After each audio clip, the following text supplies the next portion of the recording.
Well, good morning. Here it is. It's Wednesday morning.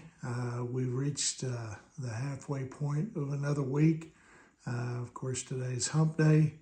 And of course, today is April the 16th. And I hope you had a great Tuesday. I hope you had a great day. I hope that I hope it was a fruitful day. I hope it was a day of being able to get some things done. And anyway, now, God has blessed us with the breath to breathe for another day. He's given us another day of opportunities, and I certainly hope and pray that this morning finds you feeling well. Hope that you're well rested and ready to tackle the opportunities that God has richly blessed us with here on this Wednesday morning. This morning, I'd like to share a devotional with you entitled The Cost of Salvation. In Matthew chapter 27, verses 28 through 30, it says, "They stripped him and put a scarlet robe on him. They wove thorn branches into a crown and put it on his head. And they placed a reed stick in his right hand as a scepter. Then they knelt before him in mockery and taunted, 'Hail, King of the Jews!' And they spit on him and grabbed the stick and struck him on the head with it." The list of assaults and indignities Jesus suffered after his arrest it's long. A temple guard slapped him, during his trial before Annas in John 18:22. Members of the Sanhedrin, they spit in his face. They beat him, with their fists, and they slapped him for telling the truth about who he was.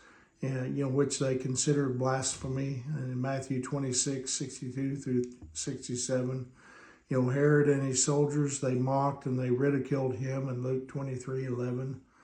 Roman soldiers, they, placed a crown made of thorns, branches on his head, mocking him, and then they spit on him, and then they hit him in the head with a reed stick, Matthew 27:27 through 30. Pilate had him flogged with a leather whip studded with shards of lead in Matthew 27:26.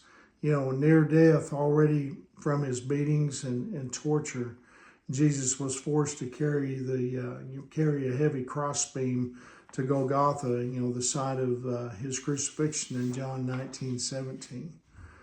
Jesus' suffering fulfilled prophecies that Isaiah made hundreds of years earlier. In Isaiah 50 verse 6, it says, "I offered my back to those who beat me and my cheeks to those who pulled out my beard.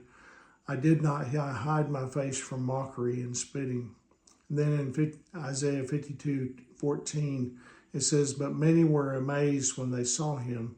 His face was so disfigured he seemed hardly human, and from his appearance one would scarcely know he was a man."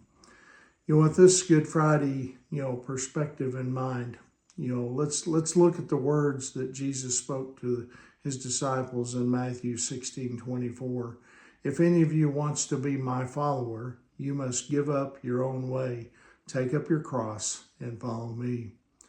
Now, some people will say, that's my cross to bear, when they're talking about, a burden or, an annoyance that they must put up with.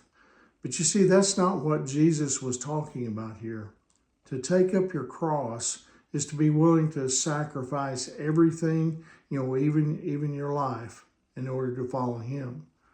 Jesus, he understood that many people are, they're willing to do that, or they're not willing to do that, During his earthly ministry, he drew crowds, wherever he went. Some people, they liked what they heard and saw, and they followed him. And some of them hoped that, he would fulfill, their expectations of the Messiah. Some wanted just to see miracles, and some wanted, free food. They weren't interested in taking up crosses.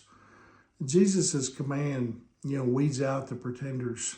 It also challenges those of us who are genuine in our desire to follow him, to examine our faith and to ask some hard questions. Would I be willing to sacrifice my reputation to follow Christ? Would I be willing to lose my job, my friends, my family, my life, it does present some hard questions for us to consider, here on this Holy Week as we leading up to Easter.